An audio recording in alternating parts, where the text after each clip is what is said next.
Bismillahirrahmanirrahim. Assalamualaikum warahmatullahi wabarakatuh. Waalaikumsalam warahmatullahi wabarakatuh. Alhamdulillahilladzi arsala rasulahu bil huda wa dinil haqq liyuzhirahu 'ala ad-dini kullih wa kafaa billahi shahida wa kafaa billahi nasira. Asyhadu an la ilaha illallah wahdahu la syarika lah wa asyhadu anna Sayyidana Muhammadan abduhu wa rasuluh. Allahumma salli ala Muhammad wa ala ali Muhammad. Allahumma faqihna fid din wa 'allimna ta'wil. Ibunda rahimani wa rahimakumullah, diawali dengan menghimbau kepada ibunda sekalian agar senantiasa bersyukur kepada Allah tabaraka wa ta'ala sebagai bentuk pengakuan kita sebagai seorang hamba dan kebutuhan kita terhadap hidayahnya, sehingga di pagi hari ini kita dapat bersama-sama menghadiri majelis ini tentunya dalam rangka taqarrub ilallah, mendekatkan diri kita kepada Allah Subhanahu wa taala dan menjadikan kualitas pengabdian diri kita semakin baik dalam pandangan Allah Subhanahu wa taala.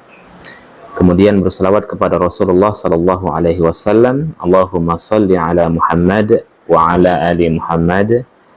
Mudah-mudahan kita selaku umatnya tentunya dengan mengikuti sunnah-sunnahnya Rasulullah, kita berhak mendapatkan syafaatnya di yaumil mahsyar kala. Karena Nabi sallallahu alaihi wasallam mengatakan, man ghariba an sunnati falaysa minni. Barang siapa yang tidak mengikuti sunnahku, maka dia bukan golonganku. Berarti tidak seluruh umatnya Nabi itu akan mendapatkan syafaat.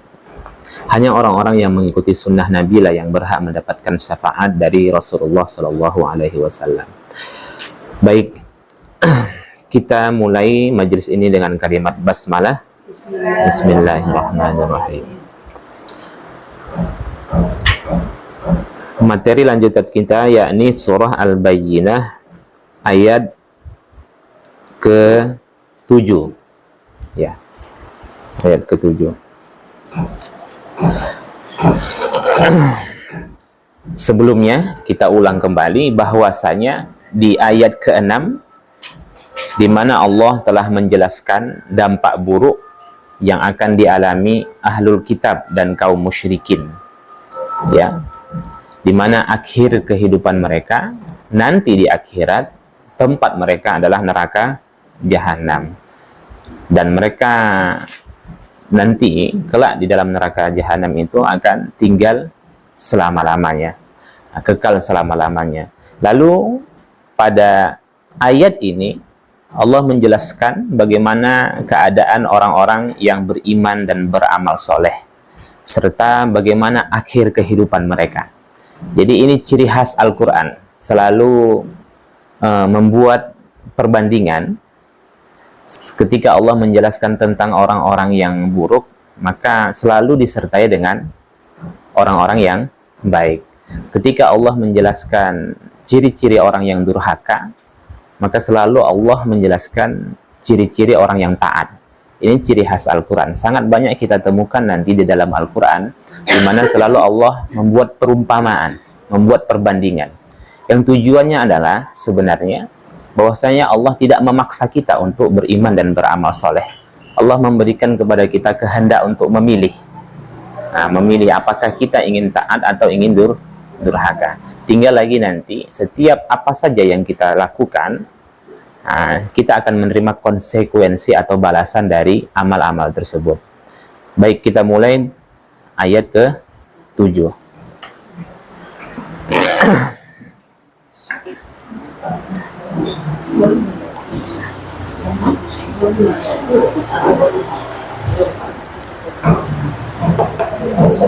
Ada yang datang? Oh.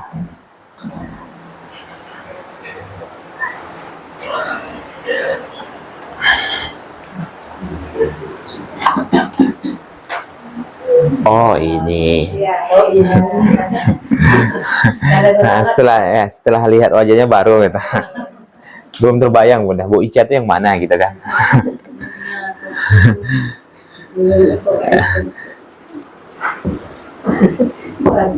Iklan. Nah.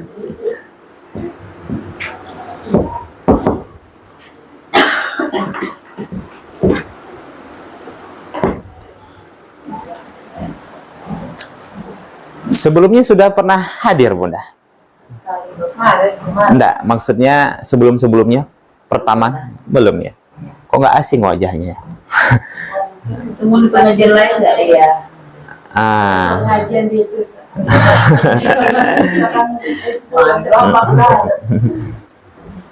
Innal ladzina amanu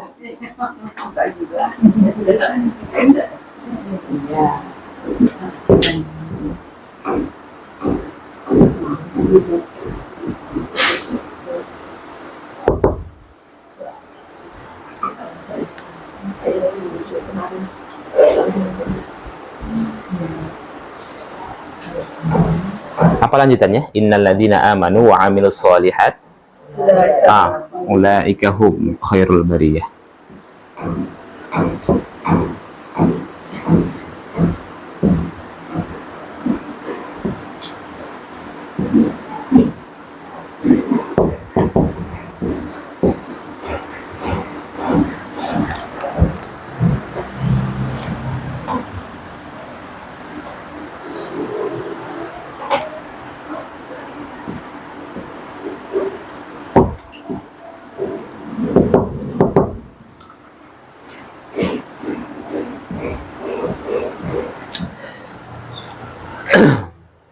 Baik, inna sesungguhnya.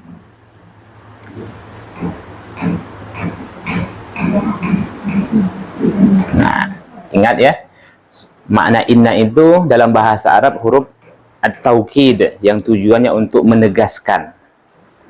Kalau dalam bahasa kita sederhananya untuk menyatakan kesungguhan. Untuk menyatakan kesungguhan. Biasanya Allah Subhanahu wa taala ketika memulai suatu kalimat dengan kata inna, itu bisa audiensnya adalah orang-orang yang beriman, bisa juga audiensnya atau yang diajak bicara itu adalah orang-orang kafir. Oke. Nah, kalau tujuannya, kalau audiensnya itu orang-orang yang beriman, itu maksudnya adalah untuk menambah keyakinan. Nah, untuk menambah keyakinan. Kalau audiensnya itu adalah orang-orang kafir, maka itu tujuannya untuk menghilangkan keraguan. Paham ya?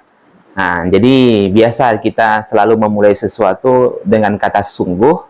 Satu tujuannya untuk menghilangkan keraguan, di sisi lain untuk menambah keyakinan. Nah, oke. Itu inna, sesungguhnya. Alladzina, alladzina orang-orang yang atau orang atau yang dia isim mausul ya. Dia makna sebenarnya adalah yang, kata sambung. Sesungguhnya yang. Orang-orangnya di mana?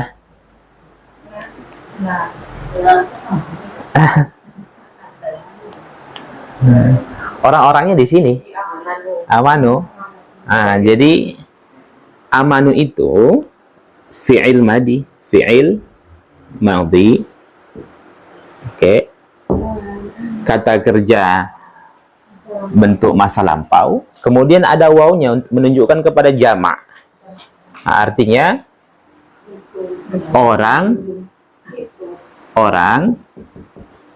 yang telah beriman. Nah, jadi secara bahasa sebenarnya seperti ini terjemahnya. Sesungguhnya yang orang-orang yang telah beriman. Karena tidak cocok dalam padanan kata bahasa Indonesia, maka diterjemahkanlah selalu di alladzina ini orang-orang yang. Paham ya? Ya. Innal ladzina amanu, sesungguhnya orang-orang yang telah beriman, wa amilus sholihat, dan orang-orang yang telah beramal soleh,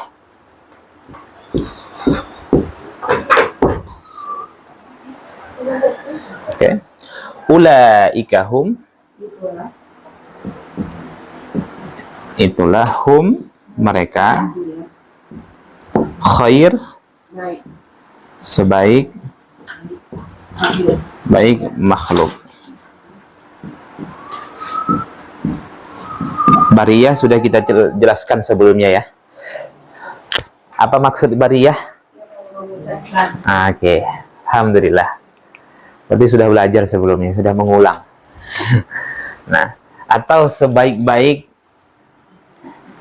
ciptaan Allah. Ciptaan Allah. Bisa diterjemahkan sebaik-baik makhluk atau juga diterjemahkan sebaik-baik ciptaan Allah. Baik. Yang dapat kita ambil pengajaran dari ayat ini, pertama, bahwasanya di dalam ayat ini Allah memuji. Allah memuji atau menyanjung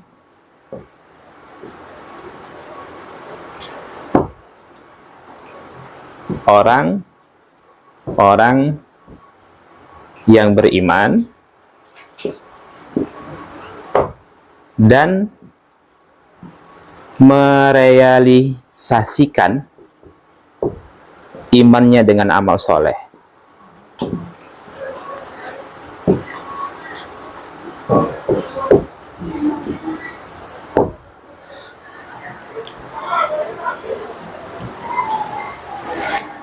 Jadi pada ayat ini Allah memuji atau menyanjung orang-orang yang beriman dan merealisasikan imannya dengan amal soleh. Berarti yang dipuji, yang disanjung oleh Allah itu bukan salah satu di antara dua, tapi kedua-duanya. Yang memiliki sifat ini kedua-duanya. Siapa itu? Dia beriman dan beramal soleh. Berarti tidak cukup dengan iman saja hidup ini. Nggak cukup dengan yakin saja. Pasti wajib imannya itu dia buktikan dengan amal soleh. Nah, kalau seseorang itu beriman pada Al-Quran, maka wajib saat itu dia merealisasikan imannya itu. Dengan cara apa? Menjalankan perintah-perintah yang ada di dalam Al-Quran dan meninggalkan segala larangannya. Itu yang dimaksud dengan amal soleh.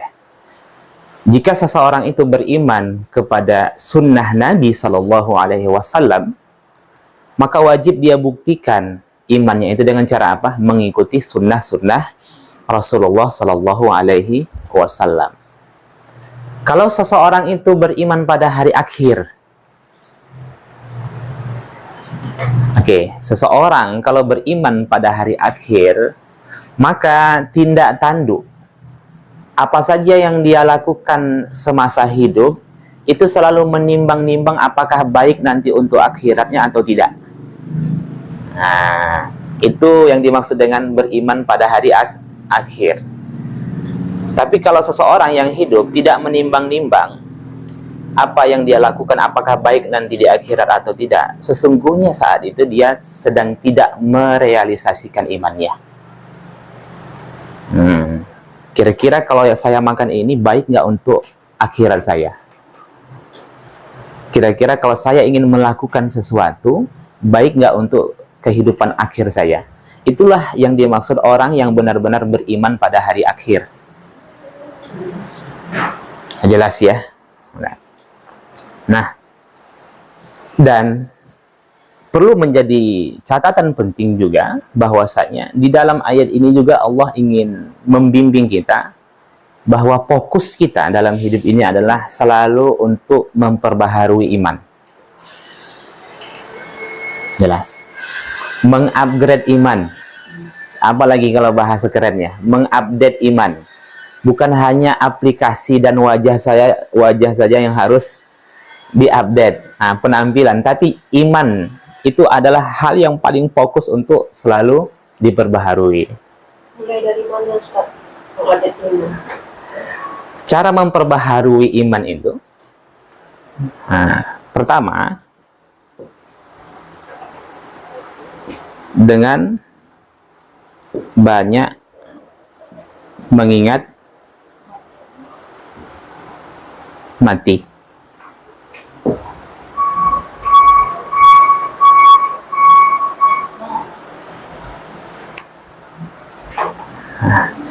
Tidak ada nasihat yang paling jitu dalam hidup ini, Bunda, kecuali dengan mengingat mati.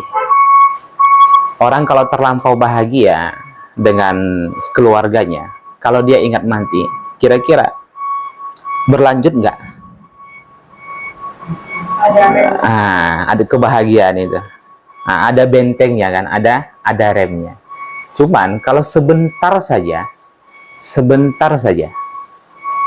kematian itu hilang dari ingatan seseorang, pasti dia lalai dalam hidup. Sebentar saja seseorang itu pikirannya itu hilang dengan hari kebangkitan, pasti dia lalai dalam hidup. Nah, jadi hal yang pertama adalah banyak-banyak mengingat mati. Tentunya caranya yang kedua adalah perbanyak berziarah. Perbanyak berziarah. Berziarah itu tujuannya untuk mengingat mati. Bukan meminta doa. Atau menjadikan kuburan itu menjadi keramat. Jadi kuburan keramat itu bisnis. Nanti setahun nanti udah segini nanti uangnya, Bunda, dalam kota infak itu kan. Untuk apa di kuburan itu dipungut kota infak?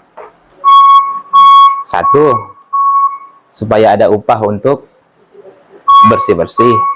Yang kedua, ya itu wajar. Tapi ini tidak. Pengamannya iya, pihak travelnya iya, ustadz yang membawanya dah dapat. Apalagi. Jadi Pemko dah dapat. Itu bisnis sudah. Nah, jadi berziarah itu sunnah, dianjurkan oleh syariat Islam. Tapi menjadikan kuburan itu menjadi keramat, itu tidak boleh, itu haram. Tidak ada kuburan keramat dalam Islam. Oke. Ada berziarah tuh ada. Iya.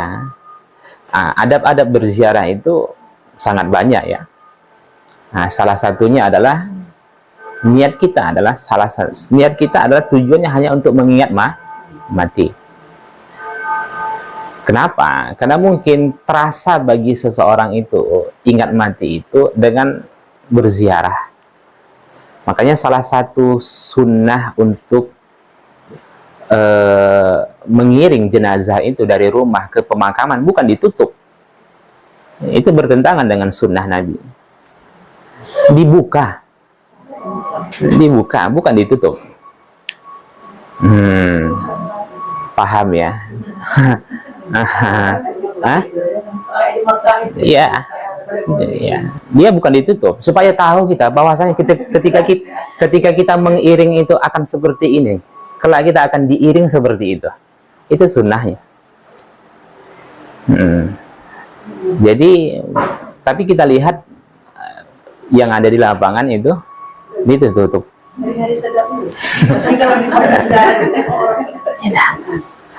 Di mana angkernya, Bunda?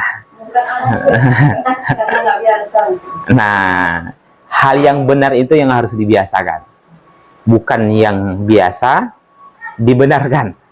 Itu prinsip Islam tuh. Kita harus membiasakan yang benar, bukan membenarkan yang biasa. Jadi ya, jelas ya. Jadi di Indonesia, nah berarti dapat disimpulkan saat ini mayoritas Muslim di Indonesia belum mengikuti sunnah. Dan banyak adab-adab yang lainnya. Boleh pakai sendal adab. Itu adab beda. Ini ikhtilaf. Karena di dalam hadis yang lain 7 langkah sendalnya, maka disitulah mulai ujian kepada mayit tersebut. Berarti menunjukkan bahwasanya pakai sendal itu ada. Cuman ada yang para ulama mencoba merumuskan bahwasanya sepanjang itu tidak mudaratkan bagi dirinya, maka lebih baik itu masuk ke pemakaman dalam keadaan tidak memakai alas kaki. Nah, jika memudaratkan, maka memakai alas kaki. Nah, adab, Bunda. Nah, bagian dari adab saja. Dan itu ada kajian-kajian khusus ya, masalah itu. Sangat panjang memang itu. Kemarin Ana sampaikan ke Umi Naila, nggak bisa ngisi kajian hari Ahad gara-gara itu juga. Karena besok kita ngisi kajian fardu kifayah. Jadi mulai dari awal sampai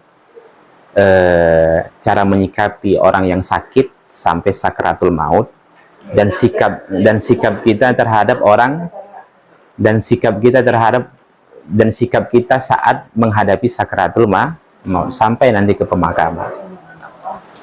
PR kita banyak, Bunda. Nah. Ya kan. Ya, karena kalau kita melihat bahwasanya hal-hal yang dilakukan oleh orang ketika menjenguk orang sakit itu bertentangan. Seperti contohnya di mana Rasulullah itu menganjurkan ketika seseorang menjenguk orang sakit, maka berada di sisi kanan. Berada di sisi kanan, bukan di sisi kiri. Nah, bukan sembarangan, Bunda. Nah, kemudian iya, kanan orang yang sakit. Iya. Kemudian cara mentalkinkannya bagaimana di saat matanya sudah mengambang, napasnya sudah sesak, kemudian telapak kakinya sudah mulai dingin. Kemudian syariat Islam menganjurkan kita seperti apa yang harus kita lakukan kepada calon mayit tersebut. Nah, itu kan dengan membaringkannya, iya kan, dibaringkan, bukan ditelentangkan begitu saja. Nah, itu banyak lah. Nah, gitu ya. Dimiringkan, Bunda. Saat sudah mendekati sakratul maut, dimiringkan. Menghadap kiblat. Oh, langsung gitu. Iya. Karena yang ditalkinkan itu yang ditalkinkan itu di telinga sebelah kiri. Sebelah kiri. Karena dia menghadap kiblat. Nah, tapi itu sunnah. Kalau tidak memungkinkan untuk dimiringkan, maka dalam keadaan telentang. Dan apa doa yang harus kita baca saat itu? Maka saat itu tidak boleh lagi satu penjenguk pun yang boleh berbicara. Nggak boleh. Nah, nggak boleh berbicara. Kemudian nggak boleh menyuruh dia untuk ikuti saya. Nggak boleh. Nggak boleh kita menyarankan, "Ma, ikuti saya ya, Ma." Lah, nggak boleh. Kata ikut itu pun nggak boleh. Kita bacakan aja. Ini dibacakan saja. Karena orang yang sakratul maut itu dia sudah tidak sadar. Nah, akalnya tidak sadar. Antara sadar dan tidak. Sehingga ketika kita menyebut ikuti aku, maka yang di dalam hatinya itu adalah kata ikuti aku. Nah, maka sudah pada saat itu tak boleh lagi berzikir yang lain. Bahkan baca Quran pun nggak boleh. Baca Quran sebelum itu, jauh sebelum itu. Ini kadang kita melihat cara orang mentalkinkan la ilaha illallah, la ilaha illallah. Sesaklah dia. Nah, iya, la ilaha illallah. Ketika dia sudah mengucapkan satu kali, ya sudah. Tak usah lagi ditalkinkan. Jangan lagi ditalkinkan yang kedua. Jangan lagi yang ketiga. Cukup satu kali saja. Bagaimana kalau dia tidak sadar? Habis nafasnya, biarin aja. Hah? Kan belum habis, masih nafas gitu. Ya sudah, biarkan saja, Bunda. Oh gitu. Ya. Nah, biarkan saja. Biasanya orang yang seperti itu kalau sudah mengucapkan la ilaha illallah, pasti mati. Nah, ya kan? Maka jangan menangis, malah dilarang menangis. Kalau ingin menangis, tahan dulu. Kemudian saat itu minta gantikan kepada kerabat yang lain. Setelah itu menangislah di kamar mandi. Karena yang seseorang menangis pada seseorang yang sebentar lagi akan meninggalkan kehidupan dunia, itu akan membuat hatinya berat untuk meninggalkan dunia. Nah, maka malah nggak boleh menangis. Dan itu pengajarannya banyak. Oke, fokus di sini dulu, Bunda.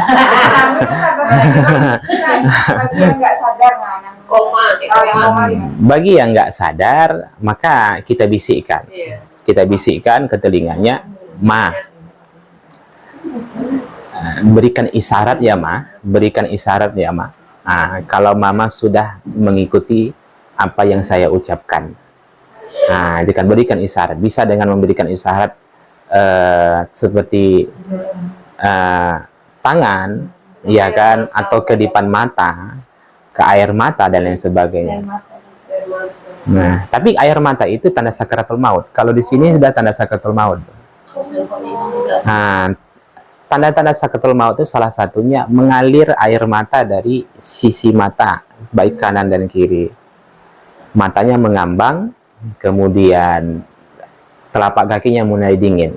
Karena berawal dari telapak kaki dulu dingin. Nanti lama-kelamaan nanti yang lain masih panas.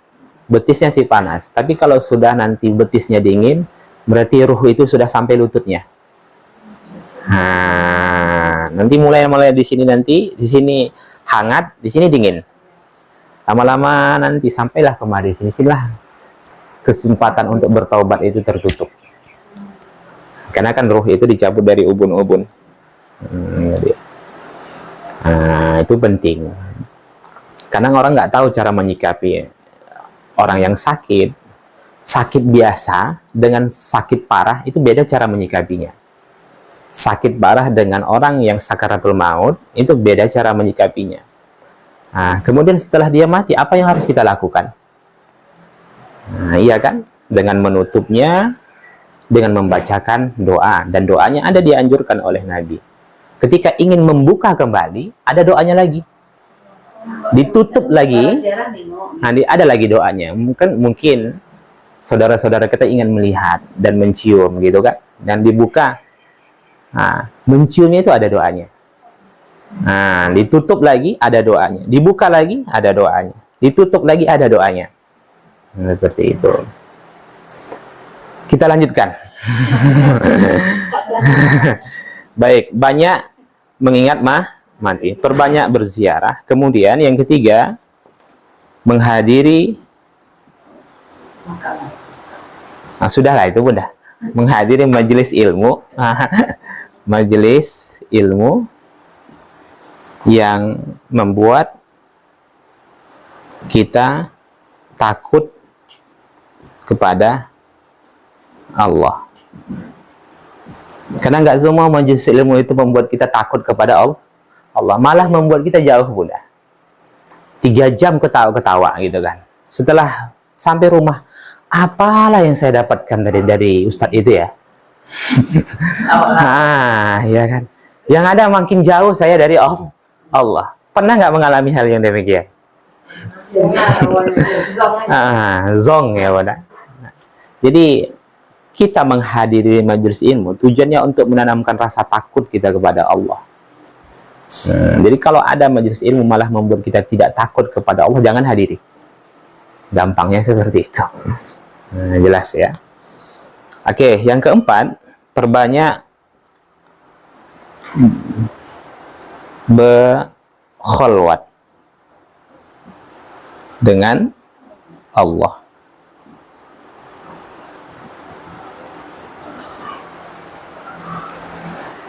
Perbanyak berkholwat dengan Allah. Bangun malam, sholat tahajud, kemudian setelah itu zikir, setelah itu merenung. Sesungguhnya merenung, menghayati bahwasanya aku saat ini jauh dari kata soleh. Nah, sering-sering seperti itu, Bunda. Bangun malam kita, sholat tahajud, setelah sholat tahajud, zikir, merenung sebentar. Ya Allah, saat ini aku jauh dari kata soleh. Setelah itu sesali. Setelah itu tangisi. Setelah itu mohon ampun. Itu berbanyak. Itu cara terbaik untuk memperbaharui iman. Kemudian yang kelima,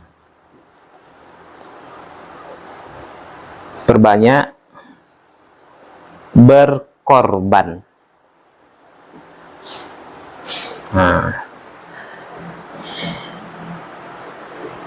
Perbanyak berkorban. Maksudnya apa? Ya berkorban.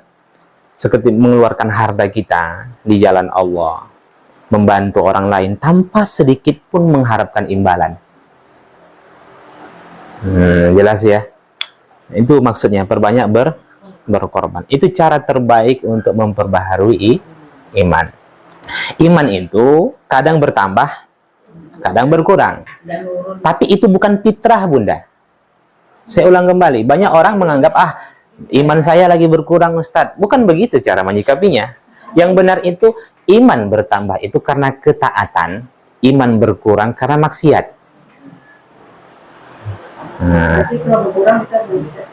Jelas ya, iman bertambah itu sebab ketaatan, berkurang sebab maksiat.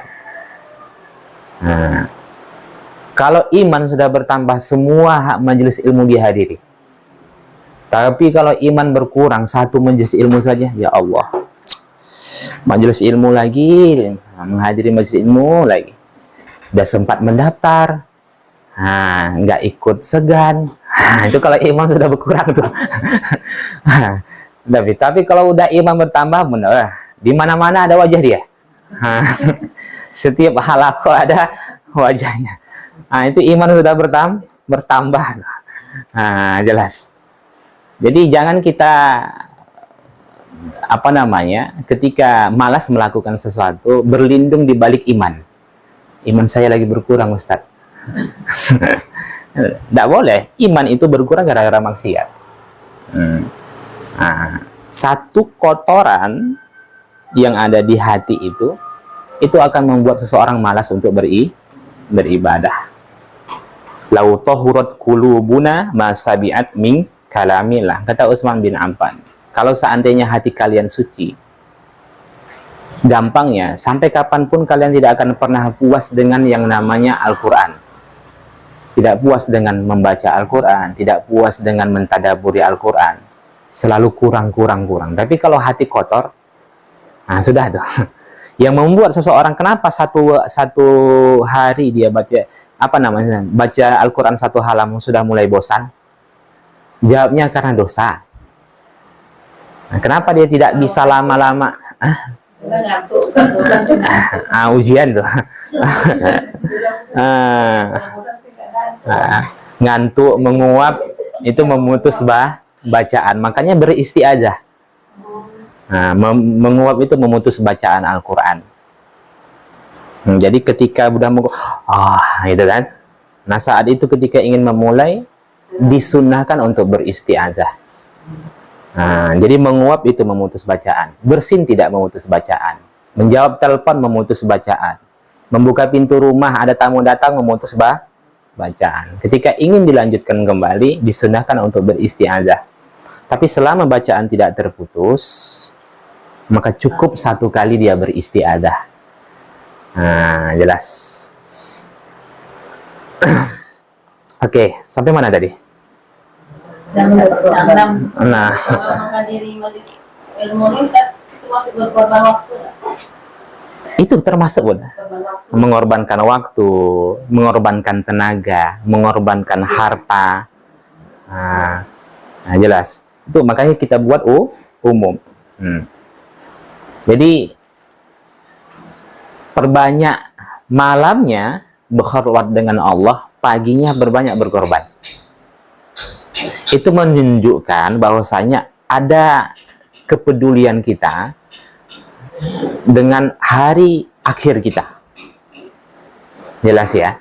Itu menunjukkan adanya kepedulian kita. Makanya kan, tahukah engkau Muhammad siapa yang mendustakan agama? Itu kan?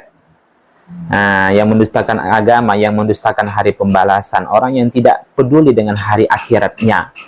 Siapa itu? Orang yang menghardik anak yatim. Termasuklah itu kan. Kenapa dia tidak peduli menanamkan kasih sayang kepada anak yatim? Ya jawabnya, karena dia tidak peduli dengan hari akhiratnya. Kenapa dia tidak menyantuni fakir miskin? Karena dia tidak peduli dengan hari akhiratnya. Yang dia pahami, kalau dia menyantuni fakir miskin, hartanya berkurang. Harta berkurang, kesenangan dunia berkurang. Itu yang dipikiran dia. Nah, makanya kalau sebentar saja, saya ulang kembali, sebentar saja, seseorang itu tidak menimbang-nimbang apakah baik atau buruk untuk kehidupan akhiratnya, pasti lalai. Nah, itu ya tolak ukur orang yang beriman dan beramal soleh. Baik, ini Bunda. Nah, insya Allah kalau Bunda istiqomah, iman itu akan terupgrade. Jelas ya. Lihat handphone, update, gitu kan, aplikasi gitu kan, langsung dia update. Imannya selama ini perlu diupdate tapi tak pernah diupdate ya. Berarti ada masalah. Jadi fokus kita ini adalah terus memperbaharui iman. Nah, hanya orang yang beriman dan merealisasikan imannya dengan amal soleh, maka pujian Allah menyertai mereka. Apa itu? Dialah sebaik-baik makhluk, sebaik-baik ciptaan. Dialah makhluk terbaik. Apapun latar belakangnya, apapun profesinya, kayakah dia, miskinkah dia, cacatkah dia, normalkah dia, apakah dia dikenal oleh orang ataukah tidak dikenal oleh orang, sepanjang dia beriman dan beramal soleh, dialah makhluk terbaik. Jelas. Kalau begitu fokus kita apa? Iman dan amal soleh, sudah itu aja fokus kita, Bunda. Cuman kan prinsip hidup orang sekarang bukan ke situ fokus utamanya. Dunia. Tapi yang menjadi kenapa prinsip orang seperti itu? Karena orang tuanya sendiri yang menanamkan itu kepada anaknya. Apa buktinya? Nanti kamu nak, kerjanya di sini, kemudian kuliahnya di sini, ya kan? Kemudian harus seperti ini. Nggak pernah dia berpikir untuk anaknya, bagaimana anaknya itu supaya tetap menjaga sholat, ya kan? Bagaimana tetap istiqomah di saat dia hidup di lingkungan buruk. Itu yang istimewa itu. Hamba yang istimewa itu bukan hanya hamba yang sebatas melaksanakan kewajiban. Paham ya, Bunda? Tapi di luar itu, itulah hamba yang istimewa. Kalau ditanya, ada seorang suami begitu bangganya, alhamdulillah, sampai saat ini saya masih bisa menafkahi istri dan anak saya. Di mana istimewanya? Itu kewajiban. Alhamdulillah Ustadz, anak saya kuliah di Jakarta, kemudian dia tetap istiqomah menutup aurat. Di mana istimewanya? Itu kewajiban. Nah, alhamdulillah saat ini anak saya itu tetap menjaga sholatnya. Di mana istimewanya? Itu kewajiban. Tapi kalau ditanya, dia melaksanakan sholat sunnah rawatib, kemudian dia memperpanjang auratnya, menutup auratnya, dan lain sebagainya, itulah yang istimewa itu. Jelas. Kita tidak boleh mengatakan kita ini orang yang istimewa kalau yang sebatas yang kita lakukan hanya sebatas kewajiban saja. Oke. Paham ya? Baik, kita lanjutkan. Ayat ke-8. Kita tidak perlu lagi menjelaskan apa yang dimaksud dengan amal soleh ya. Syarat amal soleh itu apa?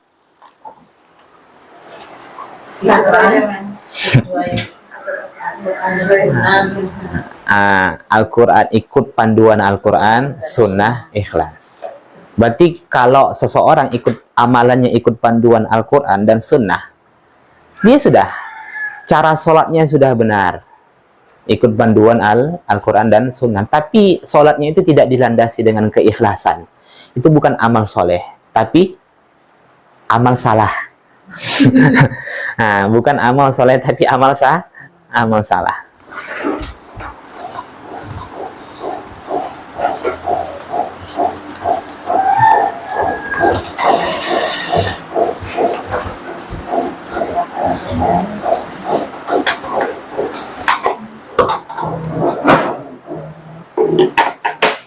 Baik.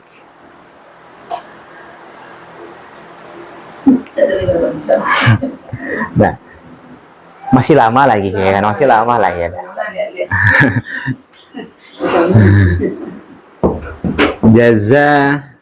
Jazaohum.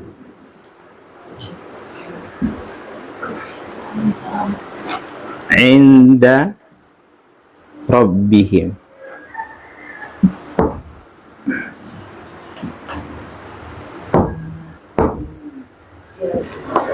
Jazaohum, balasan mereka, inda Rabbihim, di sisi Rabbihim apa? Maknanya? Makna asalnya?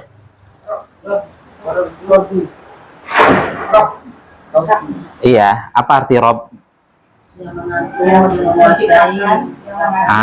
Di sisi pencipta. Kalau saya lebih senang Rob itu diterjemahkan dengan pencipta, pemilik dan pengatur daripada Tuhan. Kenapa? Kalau Tuhan tidak ada kesan apa-apa. Jelas ya, udah. Kadang Tuhan itu karena terlalu biasa dianggap orang, jadi seseorang tidak lagi merenung ketika menyebut nama Rob. Tapi kalau seseorang itu merenungi makna Rob itu, ketika membaca Sayyidul Istighfar pun, dia akan merenungi itu. Allahumma anta Rabbi, la ilaha illa anta. Ya Allah, engkau adalah penciptaku, pemilikku, pengaturku. La ilaha illa anta. Karena itu ya Allah, tidak ada yang berhak untuk diibadahi, disembah kecuali engkau. Karena engkaulah yang menciptakanku, engkaulah yang memilikiku, engkau yang mengaturku. Nah dia. Jadi itu makna Rob. Nah, hafal semua kan Sayyidul Istighfar, Bunda? Insyaallah. Apa keutamaannya?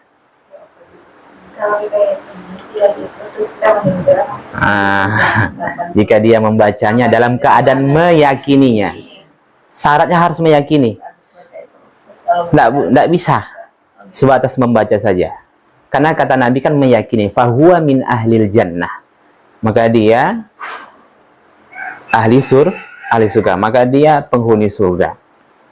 Meyakininya itu harus mentadaburinya. Mana bisa kita mengamalkan meyakini itu kalau kita tidak paham. Allahumma anta rabbi la ilaha illa anta khalaqtani wa ana 'abduka wa ana ahlika wa wa'dika mastata'tu. Itu harus ditadaburi itu. Setelah ditadaburi, diselami maknanya, baru keluar nanti kandungannya. Itulah kandungannya itu yang perlu diyakini. Paham ya? Nah, dia. Enak benar kalau cuma baca saja masuk surga. Jelas. Baca Al-Kahfi 1 sampai 10. Gitu kan? Harus diyakini.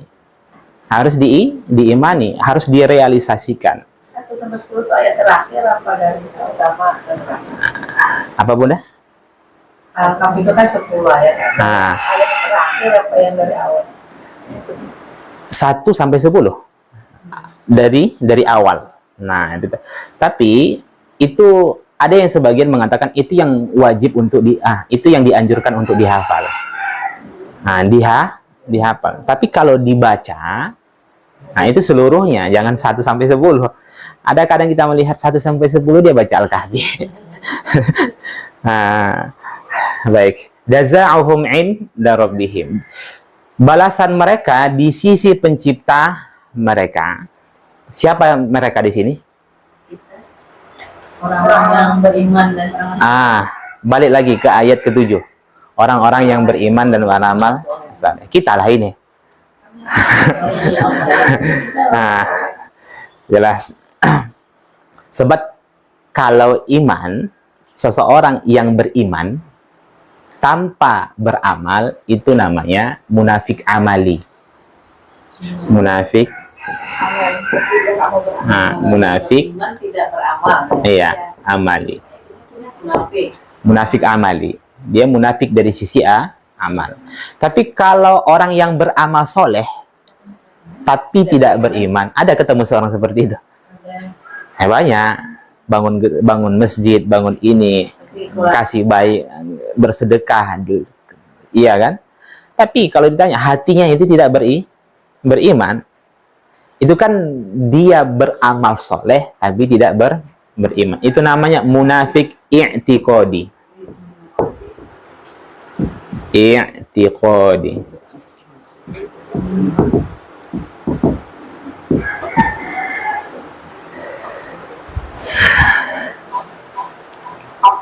Jadi munafik dari sisi keyakinan.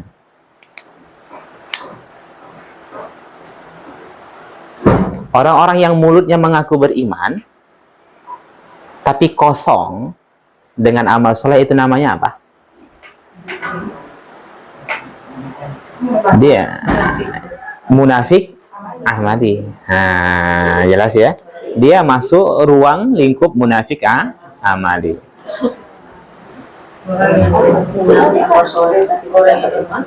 Munafik amal itu beriman tapi tidak beramal soleh. Munafik i'tiqadi. Munafik sebenarnya dia kafir. Sebenarnya dia kafir. Makanya munafik i'tiqadi itu dialah nanti yang akan menempati neraka yang paling dasar. Innal munafiqina fid darkil asfal. Paling bawah. Kenapa? Karena dia merusak Islam. Kalau kafir kan jelas. Jelas dia kafir kan. Tapi munafik i'tiqad ini bahaya. Banyak niat terselubungnya. Banyak niat terselubung. Ya kan, nampak dia hidup di kalangan orang-orang yang beriman, hadir di majelis ilmu, tapi sebenarnya dia niat untuk merusak. Itulah banyak dulu yang hidup di Madinah. Yang hidup di Madinah. Ya, makanya yang terjadinya perang Uhud itu kan karena banyaknya orang-orang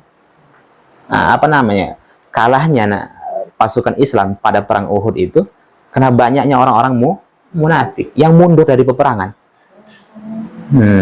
Itu udah merusak jadi. Apa? Ya sama, dia paling lebih parah daripada kafir. Jadi iya. Apa? Karena dia memang hatinya tidak beriman. Hatinya itu tidak beriman kepada Allah dan Nabi Muhammad. Cuma nampak dia sholat, nampak dia sedekah, nampak dia santun, iya kan? Tapi kalau ditanya, saya tidak pernah, tidak mau, tidak beriman kepada Allah dan Rasulullah SAW. Itu biasanya orang seperti itu banyak niat terselubungnya. Intel, intel, gampangnya seperti mata-mata. Jadi Oke. Kalau munafik amali inilah alladzi yasiful iman wa la ya'malu bihi. Dia menyifati dirinya beriman tapi tidak merealisasikan imannya itu. Jadi dia tahu bahwasanya orang yang buruk masuk neraka, orang yang taat masuk surga, tapi perilakunya seperti calon penghuni neraka. Nah, itu nanti munafik amali itu namanya. Nah, oke, kita lanjutkan. Jazaohum inda rabbihim. Balasan mereka di sisi Tuhan mereka, di sisi pencipta mereka. Apa yang kita pahami? Saya tanyalah Bunda dulu. Apa yang Bunda pahami ketika mendengar ayat ini?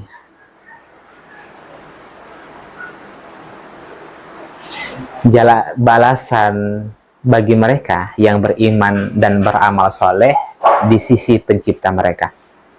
Allah yang ngasih balasan. Bagus lah, tapi kurang tepat.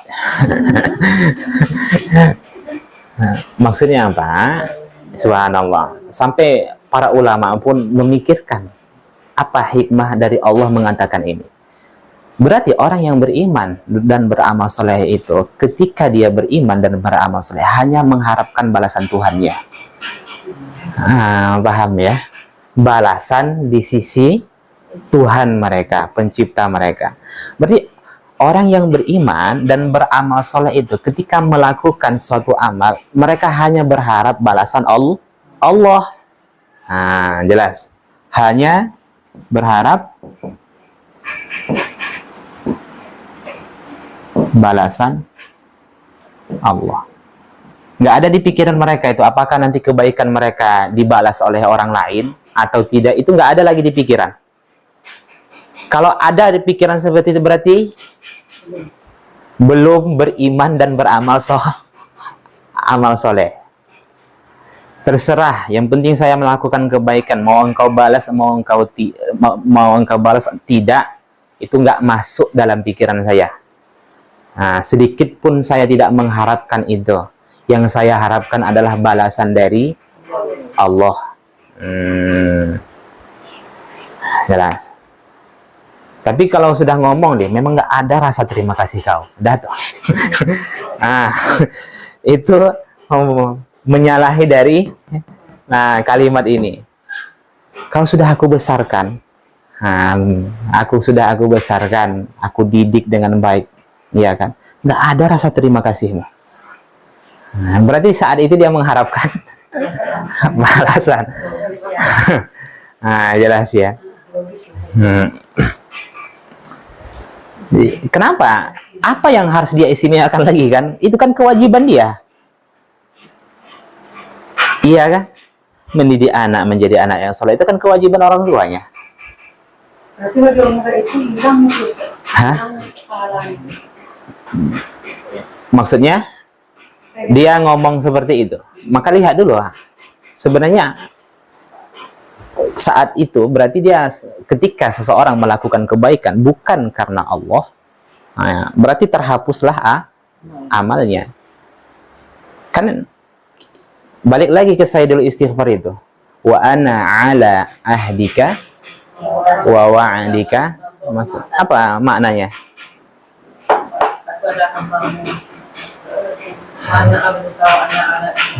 Wa ana ala ahdika.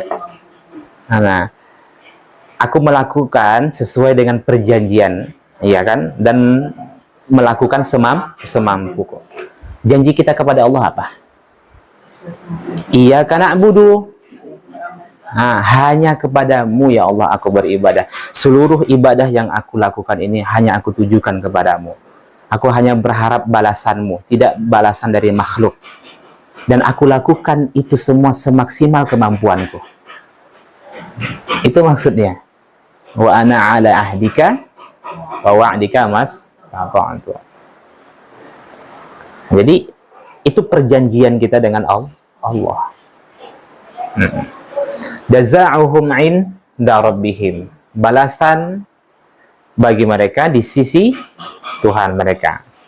Oke, apa itu balasan Allah kepada orang-orang yang beriman dan beramal soleh? Jannatun. Kalau pakai alif dia berarti jamak surga.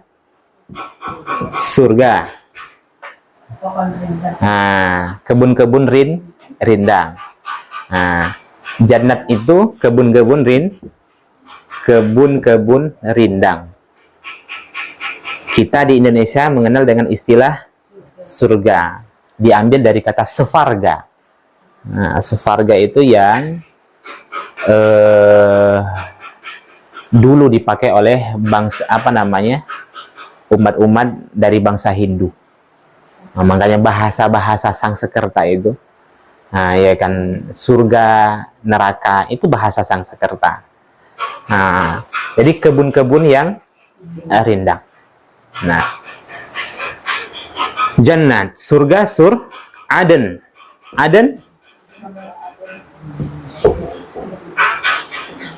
Aden apa? Ya, nama surga. Surga itu kan memiliki banyak nama. Nah, ya kan, ada Ma'wa, ada Darussalam, ada Firdaus, ada Aden. Fokus kita Aden. Aden itu maksudnya adalah tinggal dan menetap. Kenapa disebut dengan nama lain, disebut dengan surga Aden? Aden itu artinya tinggal dan menetap. Berarti seseorang nanti ketika masuk surga dia akan tinggal dan menetap, tidak berpindah-pindah. Itu maksudnya. Nah, kan nggak enak. Kamu 3 tahun aja di sini ya. Nah, tapi kalau orang sudah masuk surga, dia akan menetap, tidak akan berpindah-pindah. Sedang menikmati sesuatu, cuman dijanjikan cukup 1 bulan saja. Nah, nanti setelah 1 bulan kamu keluar dari sini. Enak nggak itu? Nggak enak kan? Nah, nggak bisa, nggak bisa. Kita hanya syafaat itu hanya di yaumil mahsyar. Nah, di surga nggak ada lagi, Bunda. Hanya saja nanti, ya, ngintip ya. Nah, pengunjung yang ada, kita dikunjungi. Nah, kita bukan kita yang mengunjungi, tapi kita yang dikunjungi. Ya siapa? Kalau kita memang tidak sesurga dengan Nabi, berarti Nabi lah mengunjungi kita. Tapi kalau kita sesurga dengan Nabi, kalau kita ya kan, kita hidup bersama Nabi. Nanti kalau dia mengunjungi ke atas, nggak mau lagi balik ke surganya. Kebayang nggak orang yang tinggal di hotel bintang 1 sama bintang 5 gitu kan, masuk dia ke bintang 5, wah enak kali bintang 5 nih Pak. Nggak mau lagi dia balik ke hotelnya. Gitulah itu, sederhananya seperti itu.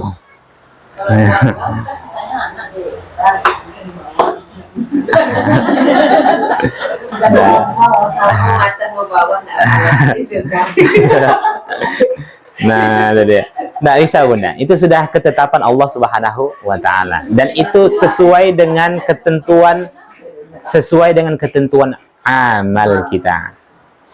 Karena amal manusia itu berbeda-beda, maka surganya pun berbeda-beda. Tingkat kedermawanan manusia itu berbeda-beda, maka surganya pun berbeda-beda. Ya kan? Tingkat yang paling tinggi itu itsar, paling bawah sakho. Nah, tingkat paling tinggi itsar, paling bawah sakho. Jadi dalam syariat, orang yang dermawan itu apabila dia memiliki 4 ciri. Nah, 2, 3. Yang paling rendahnya itu tingkat kedermawannya disebut dengan sakho. Yang pertama itsar. Yang kedua karom. Saya tulis bahasa Indonesianya biar lebih mudah. Yang ketiga jud. Kita mulai dari mana? Yang paling atas atau paling bawah dulu? Atas lah. Serius.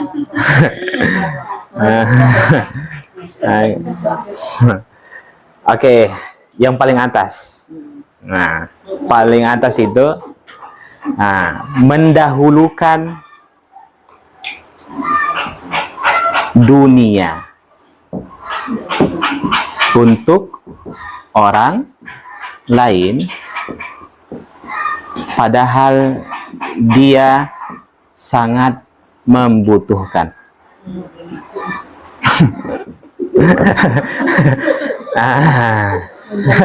Belum masuk ya. Mendahulukan dunia untuk orang lain, padahal dia sangat membutuhkannya. Kenapa disebut dunia? Karena mendahulukan ibadah itu tidak boleh. Mendahulukan ibadah untuk orang lain itu tidak boleh. Nah, jelas ya, ketika diajak untuk bersedekah, kamulah. Ah, itu nggak boleh itu. Ah, jelas. Sop kosong, majulah, maju. Ngapa untuk ibadah? Untuk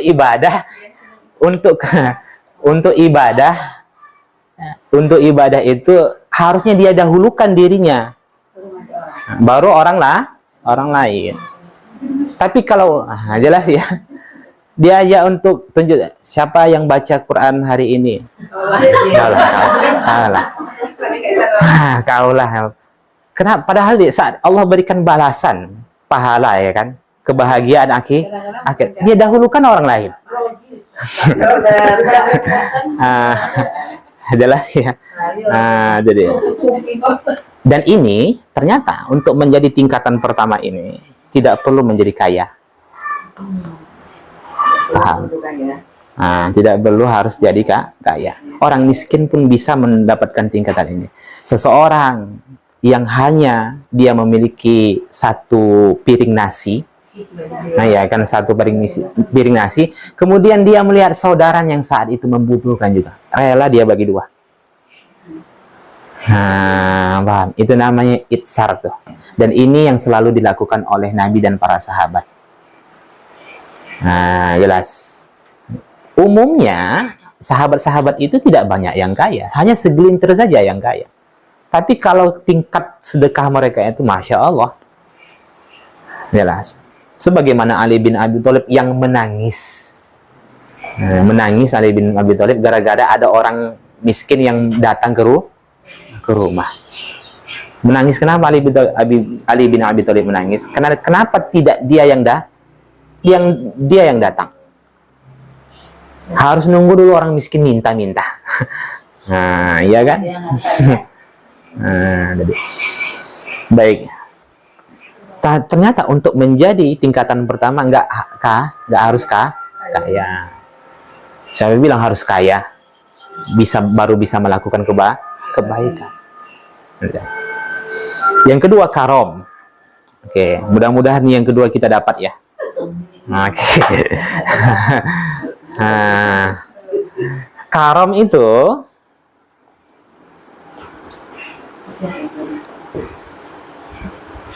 senang memberi, tanpa diminta, rutin, dalam jumlah yang besar.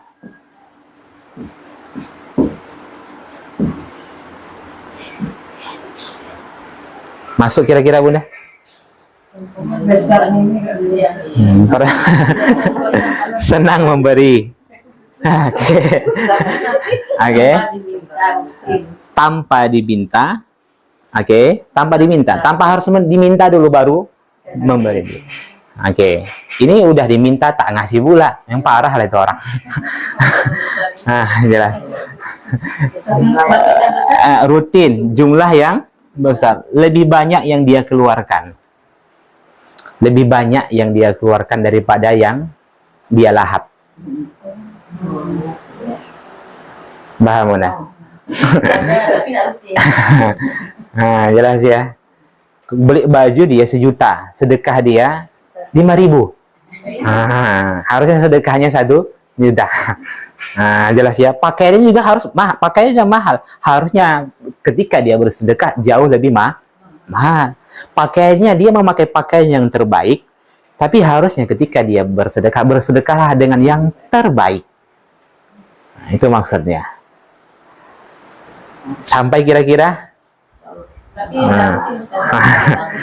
Kalau nggak rutin berarti belum. Dan ini surganya beda-beda nih Bunda.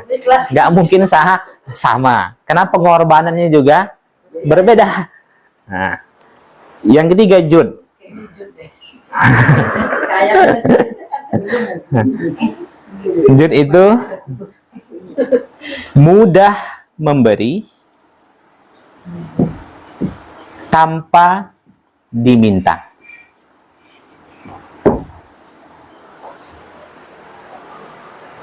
Mudah memberi tanpa diminta. Dia mudah memberi tanpa diminta, nggak pakai isi rutin udah. Yang penting dia sering, bahasa sering paham ya.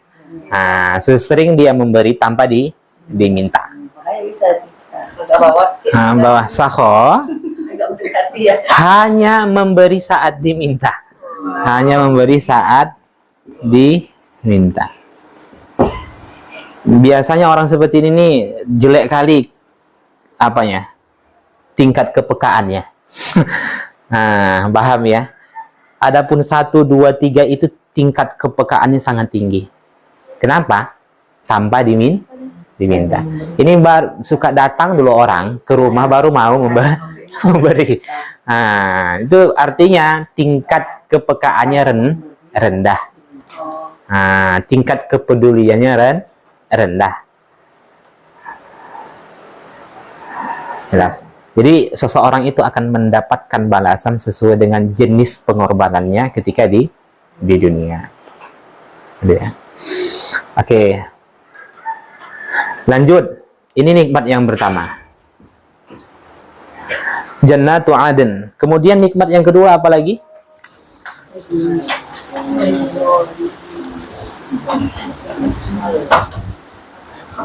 Tajri min tahtihal anhar.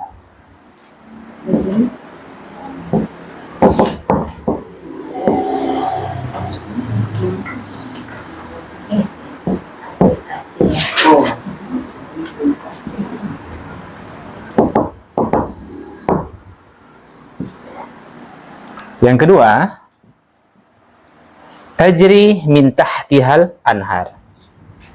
Tajri yang mengalir, min tahtiha dari bawahnya, anhar sungai.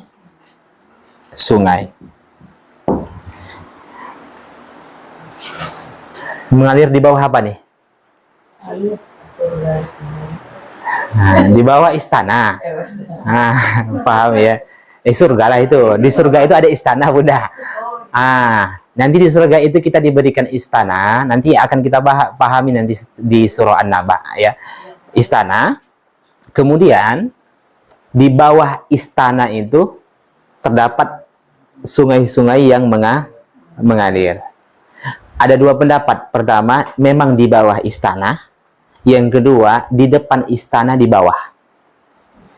Bunda kalau pergi ke puncak gitu kan, menginap di hotel, di bawahnya danau. Tapi tak salah seperti itu gitu kan. Berarti itu di depan. Itu sebagian ulama mengatakan yang demikian. Ada yang mengatakan benar-benar di bawah. Seperti kerajaan Nabi Sulaiman lah. Benar-benar di bawah. Jelas ya. Lantai itu di bawahnya sungai. Wallahu a'lam, begitu indahnya Bunda. Jelas. Berapa sungai?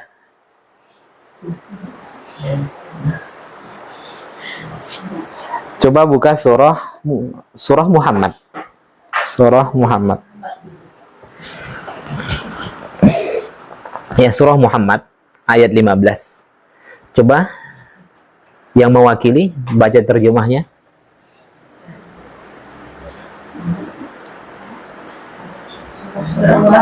Surah Muhammad, surah ke-47.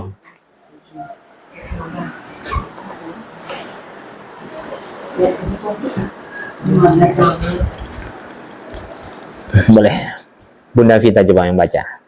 Perumpamaan taman surga yang dijanjikan kepada orang-orang yang bertakwa. Di sana ada sungai-sungai yang airnya tidak payau. Satu. Bentar.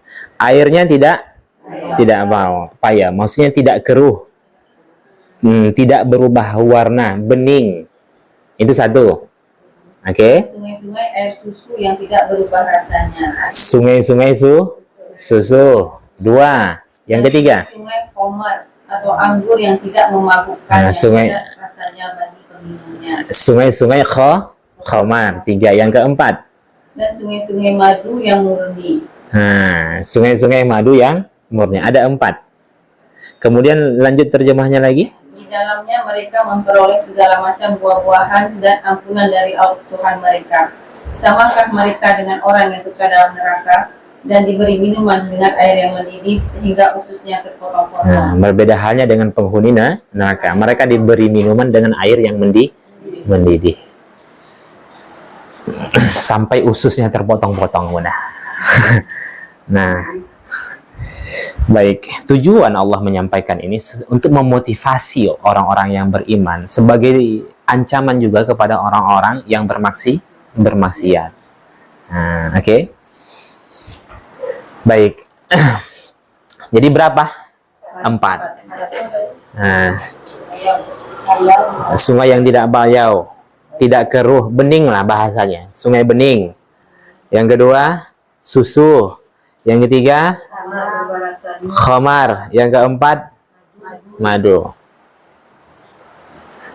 Belum ada apa-apanya dengan mandi susu, Bunda. Yang di dunia gitu kan. Nah, baik. Tidak tergambarkan, Bunda. Tidak tergambarkan. Jelas ya.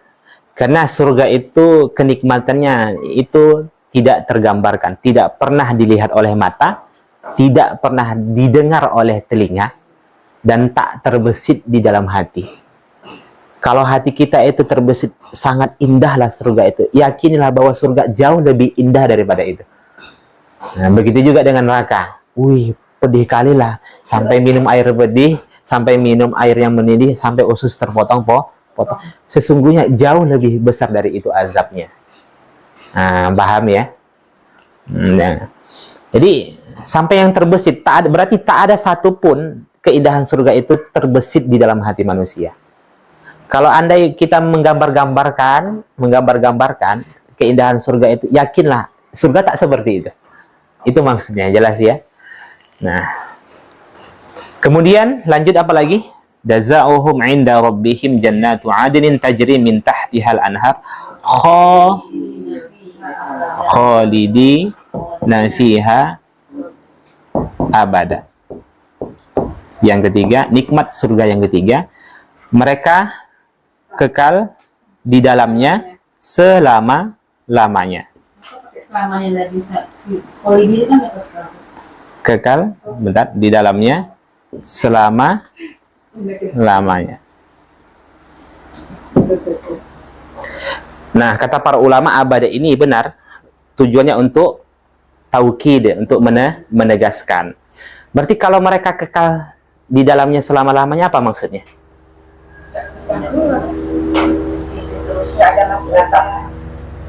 Itu sudah masuk Aden. Ada masuk Aden tuh. Berarti nikmat yang mereka terima tidak ada habis-habisnya. Nah, satu, nikmat yang diterima tidak pernah terputus.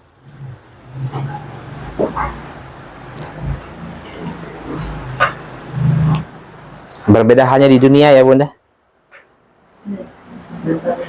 Nah, 40 tahun kerja, setelahnya pensiun lagi. Potong gaji.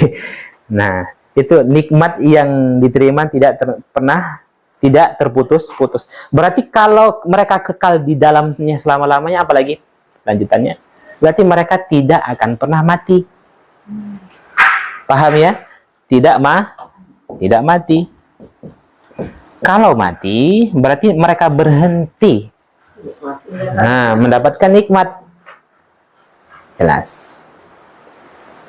Juga yang dimaksud dengan khalidina fiha abada, tidak akan pernah tua. Nah, jadi kalau sudah masuk surga nggak akan tua. Kan kebayang nggak Bunda? Enak nggak sekarang? Kalau yang udah tua itu merasakan nikmat nggak enak lagi kan?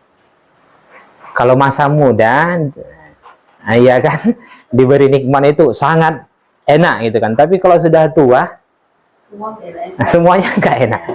Duduk nggak enak. Nah, jelas ya. Nah, jelas. Nah, itu maksudnya. Kalau tua merasakan nikmat itu nggak enak. Nah, saat tua merasakan nikmat itu tidak enak. Tapi di surga tidak seperti itu. Nah, jelas.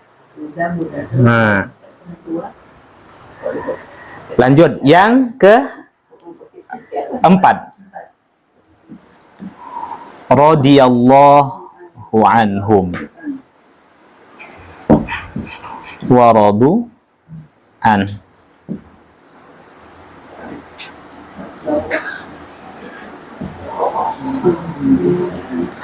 Allah ridho atas mereka dan mereka ridho kepada siapa? Hunya kepada siapa? Kepada Allah. Kata para ahli tafsir, 1-3 itu nikmat fisik. Sedangkan yang keempat ini nikmat ruhani. Allah ridho kepada mereka, Allah senang kepada mereka, dan mereka senang kepada Allah. Ini nikmat rohani. Saya gambarkan beginilah supaya lebih mudah.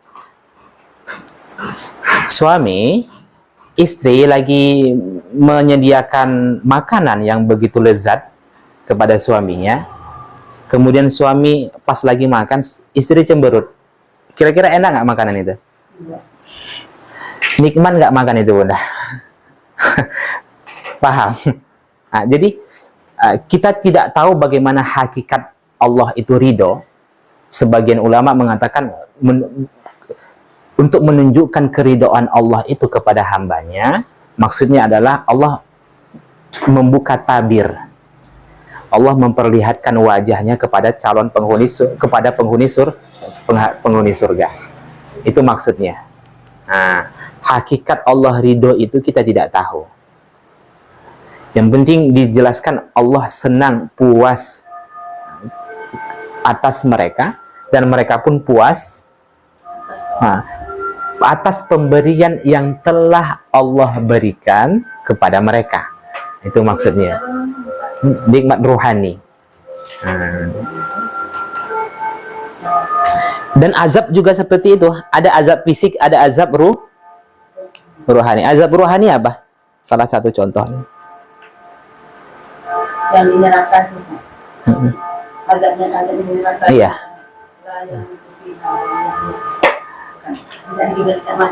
Itu azab fisik. Azab fisik. Seperti alam ya'tikum nazir, tidakkah sudah datang kepadamu peringatan? Itu Allah sampaikan nanti kepada calon penghuni, kepada penghuni neraka. Sebenarnya itu apa? Untuk menambah rasa sakit mereka, untuk menunjukkan bahwasanya mereka itu benar-benar bersalah.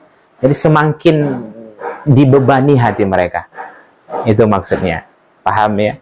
Seperti khutbah iblis nanti pada calon penghuni neraka. Juga itu bagian dari untuk membebani ruhani mereka. Hah? Ada.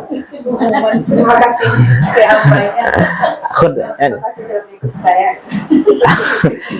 Coba saya lupa, tunggu. Surah apa tuh ya?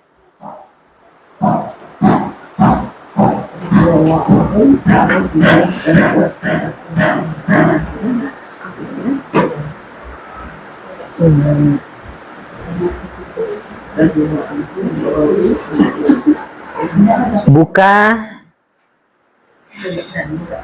surah ke-14, surah Ibrahim.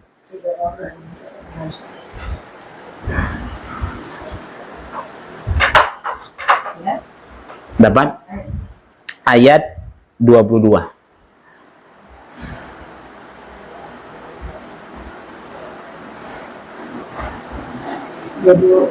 Dapat?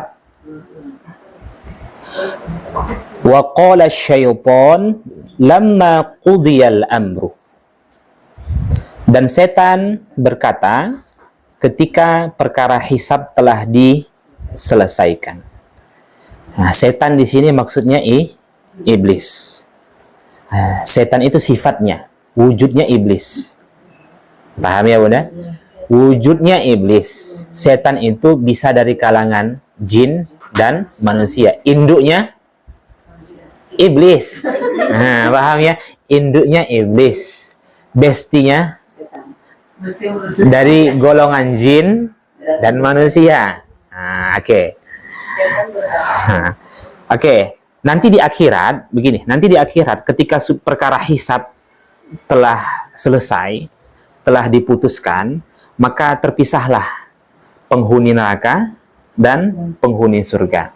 Pada saat itu, para penghuni neraka itu seluruhnya mencerca iblis. Paham ya? Mencerca iblis. Apa jawaban iblis? Innallaha wa'adakum wa'dal haqq wa wa'adtukum fakhtalaftukum. Sesungguhnya Allah telah menjanjikan kepadamu janji yang benar, dan aku pun telah menjanjikan kepadamu, tetapi aku menyalahinya. Janji Allah itu yang taat masuk surga, sederhananya. Yang durhaka masuk neraka. Iblis juga berjanji, tapi janji iblis itu, janji setan itu selalu janji mereka adalah angan-angan kosong. Tundalah taubat, kan masih banyak lagi kesempatan hidup. Nah, ya kan, lakukan saja. Nah, kemudian gibahin saja dia, kan dia tidak tahu. Nah, itulah seruan-seruan iblis. Nah, oke. Kemudian selanjutnya, wa ma kana liya alaikum min sultan illa an da'autukum fastajabtum li. Apa di sini? Tidak ada kekuasaan bagiku terhadapmu, melainkan sekedar aku menyeru kamu, lalu kamu mematuhi seruanku. Subhanallah. Jawaban iblis apa? Aku tak punya kuasa memaksa kalian untuk bermaksiat. Aku hanya menyeru. Aku hanya menyeru. Jadi setan itu tak punya kuasa untuk memaksa manusia bermaksiat. Nah, hanya sebatas mengajak, menyeru. Kemudian kamu mematuhi seruanku. Ketika aku menyeru, kamu saja yang mau dengan ikhlas. Nah, jelas. Datang surat undangan Bunda, konser. Datang surat undangan ke rumah, konser Sheila on Seven, ya kan? Sampai ke rumah. Sampai ke rumah. Kemudian Bunda datang ke sana. Siapa yang disalahkan? Surat undangannya atau kita? Kita. Ngapain nyalahin orang? Paham ya? Konser maksiat. Dia diundang. Kan diundang Bunda. Terserah kita apa mau datang atau tidak, itu kan tergantung kita. Jelas ya. Berarti hanya kamu saja yang mau mematuhi seruanku. Fala talumuni walumu anfusakum. Oleh sebab itu janganlah kamu mencerca aku, tetapi cercalah dirimu sendiri. Jangan kalian cerca aku. Cerca dirimu sendiri, kenapa mau mengikuti aku. Jadi setan pun nanti di akhirat berlepas tangan Bunda. Oke. Lanjut, ma ana bimusrikhikum wa ma antum bimusrikhiyya. Aku tidak dapat menolongmu dan kamu pun tidak dapat menolongku.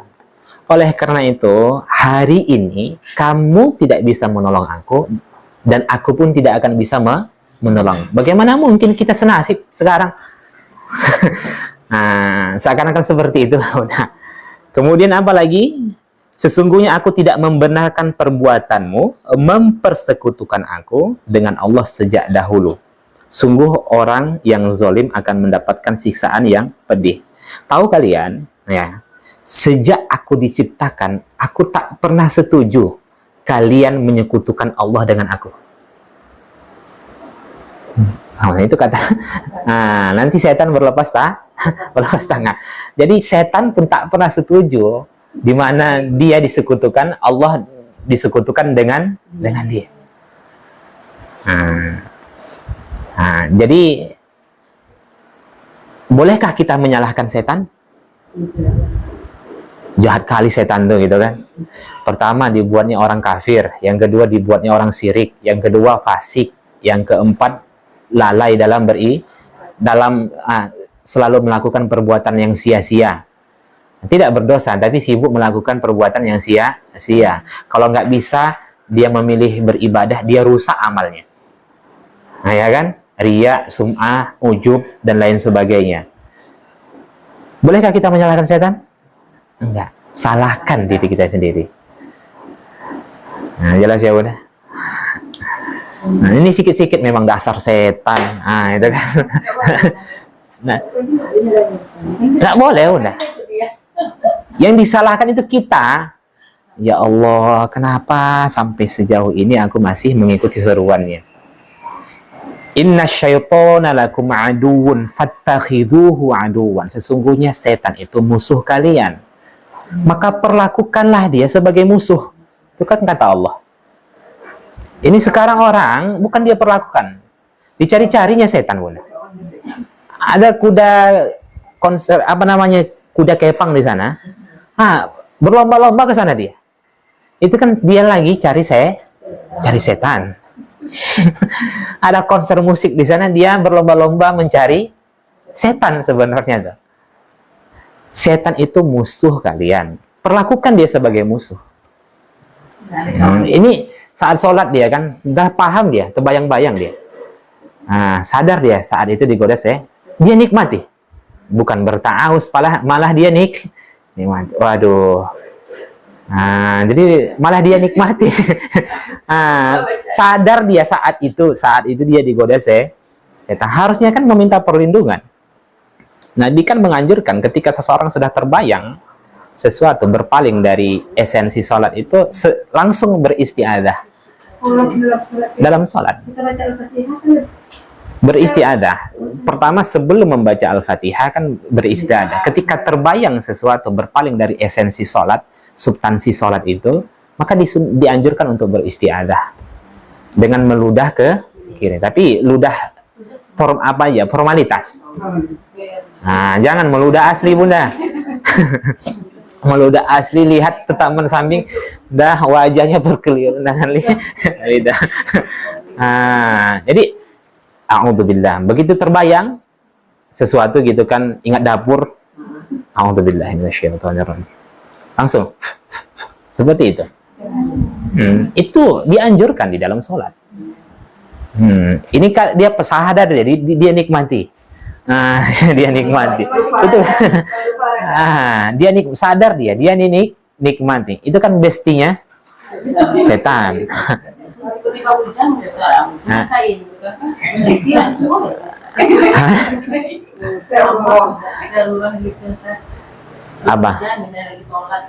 Apa salahnya kalau kain basah, Bunda? Emang nggak ada? Nggak ada mas, kecuali nggak ada pakaian lain ya. Nggak boleh. Nggak boleh. Maksudnya? Salat sunnah. Dalam keadaan daruroh itu bisa kita batalkan. Salat sunnah. Tapi itu menunjukkan bahwasanya begitu tipisnya imannya. Jelas ya. Salat sunnah boleh dalam keadaan berbaring kan? Sambil tidur Bunda salat sunnah boleh. Tapi kan tipis sekali lah iman kawan nih. Ya kan? Nanti pas saat dia tak bisa lagi berdiri, baru pingin aku salat berdiri. Saat sehat, pingin duduk. Jelas. Jadi perbanyak, Bunda. Makanya salah satu sunnah yang ditinggalkan oleh umat saat ini di dalam sholatnya adalah memperlama berdiri, rukuk dan sujud. Iya kan? Padahal Nabi itu selalu lama sujudnya di setiap sujud, lama di setiap rakaat, dan lama di setiap berdiri. Jadi ya, kita sandarkan, kita ratakan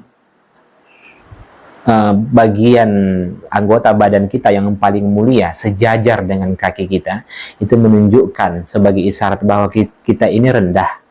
Hanya Allah lah yang besar. Ketika kita mendapatkan masalah yang begitu besar, Allahu Akbar, masalahku kecil ya Allah, hanya Engkau yang besar, maka tinggallah semua itu. Cuman kan itu tidak dia renungi. Ya kan? Oke. Orang sekarang begitu bergesa-gesa di dalam sholat. Baik, itu maksudnya. Jaza'uhum radhiyallahu anhum wa radu anhu. Singkat. Kemudian dzalika liman khasyiya rabbah. Itulah bagi siapa yang takut pada penciptanya. Berarti semua ini Bunda, semua ini hanya Allah peruntukkan bagi siapa saja yang hidupnya itu takut kepada Allah.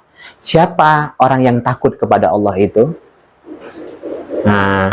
Ciri-ciri orang yang takut kepada Allah itu risau, gelisah, gundah, apa lagi? Takut terkena azab. Oke. Yang kedua, risau amal soleh tidak diterima.